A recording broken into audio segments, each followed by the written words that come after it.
Nemáme infraštruktúru, nie sú elektromobily. Ak budú dobíjacie stanice, budú aj elektromobily? Juraj Ulehla tvrdí, že práve dnes, 25. októbra, dozrel čas na profesionálnu e-mobilitu u nás.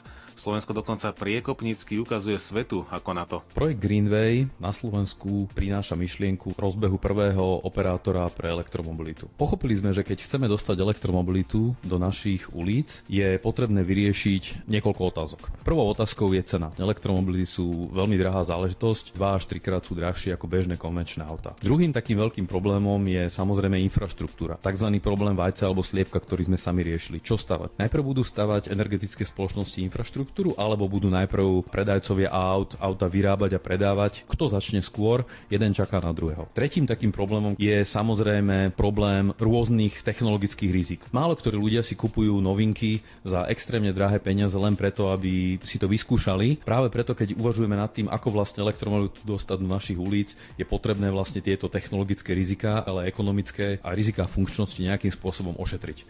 Tou jasnou odpoveďou je model operátor. Operátor môžete si to predstaviť podobne ako vlastne operátori hovorov začali vlastne predávať telefónne aparáty pred x rokmi a zároveň začali stavať infraštruktúru. Je treba povedať, že jedno bez druhého nefunguje, čiže tento istý tzv. Biznis model použijeme vlastne aj na rozbeh projektu. Preto operátor, lebo si uvedomujeme, že tu tkvie odpoveď na otázku, prečo vlastne je na svete dvakrát toľko mobilných aparátov ako ľudí. Lebo to za posledných 15 rokov dosiahli vlastne operátori tým, že vlastne ľudia si kupujú službu, za ktorú platia mesačný paušál, namiesto toho, aby si kúpili nejaký prístroj, ktorý je extrémne drahý, tak tú cenu toho prístroja majú vlastne rozloženú. Podobným spôsobom chceme v tom operátorovi k tomu pristupovať aj my.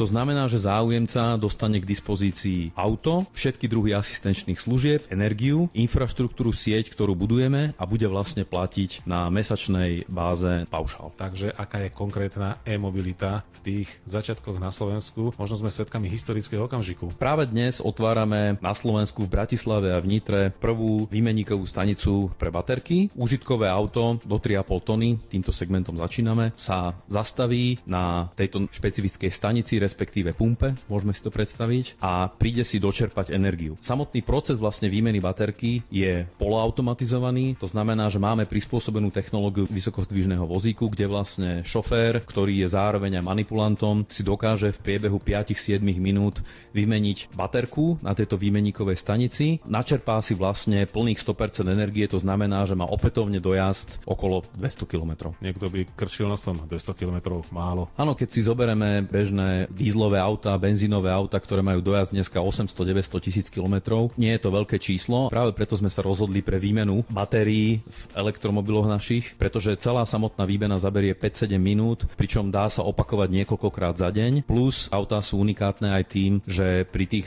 približne 200 km dojazdu je to vlastne o 100% lepší dojazd, o 100 km majú lepší dojazd, ako je dnes vlastne bežný trhový štandard.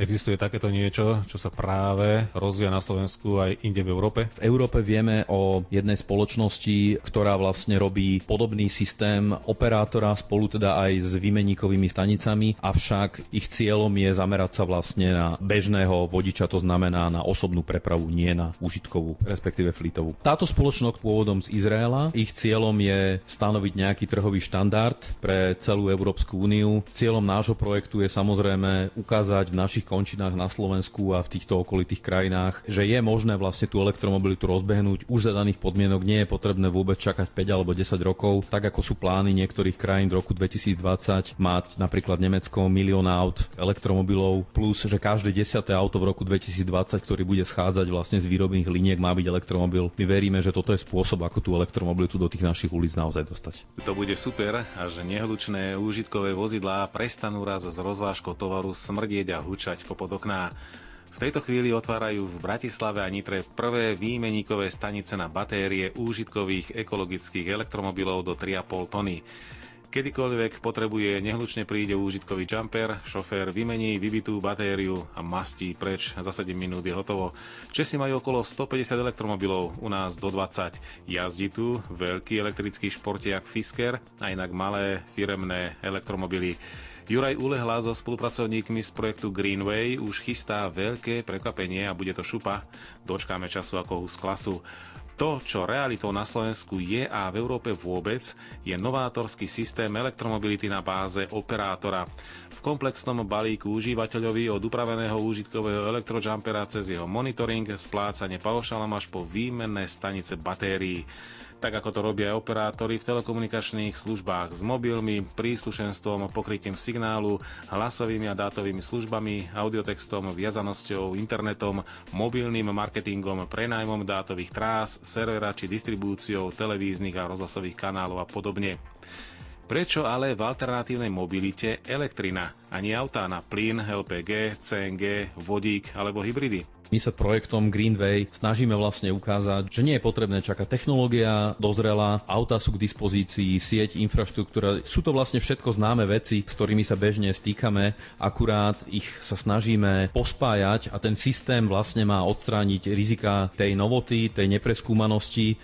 Rozhodli sme sa pre čistú elektrickú energiu z viacerých dôvodov. Zďaleka prvým, aj keď ho vymenujem, nie je to, že elektrická energia je vlastne jedna z tých čistejších, respektíve v určitom zmysle, keď je samotná tá elektrická energia vyrábaná z obnoviteľných zdrojov, tak najčistejších spôsobov, tým pádom potom aj dopravy v tomto prípade. Tým hlavným dôvodom bolo práve to, že v 80. 90. rokoch minulého storočia začal sa rozvíjať internet.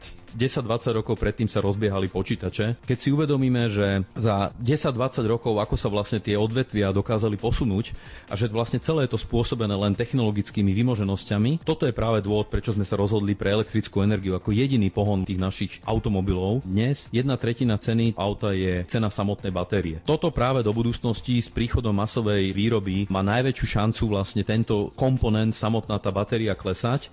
Plus my veríme tomu, že vlastne samotný elektromobil nie je dôvod, aby bol drahší v horizonte 15 rokov ako bežný automobil so spaľovacím motorom. Práve naopak, keď si uvedomíme, že v bežnom motore je približne 500 súčiastok, ktoré sú namáhané pohybom, zatiaľ čo pri bežnom elektromotore hovoríme o 5 súčiastkách približne. Projekt Greenway je od dnes na svete. Koľko je tých užitkových aut? Práve dnes spúšťame flotilu 4 aut, 2 výmenníkových staníc. Budúci rok sa budeme snažiť pridať k tomuto zatiaľ malému počtu ďalších niekoľko desiatok aut a pripojiť ešte niekoľko výmenníkových staníc. Sféra uplatnenia? Momentálne v projekte Greenway máme 2 testovacích záujemcov, ktorí sa venujú oblasti špedície liekov, dopravy balíkov. Obidve tieto firmy disponujú veľkými flotilami aut do 3,5 tony, niekde okolo 200 a samozrejme spolupracujú s nami z toho dôvodu, že ten ich pohľad je ušetriť náklady na prevádzku. My veríme, že týmto projektom dokážeme ukázať, že komerčná prevádzka elektromobilov je lacnejšia v konečnom dôsledku ako prevádzka napríklad dízlovej flotily. Po profesionálnej elektrickej mobilite hovoril Juraj Ulehla.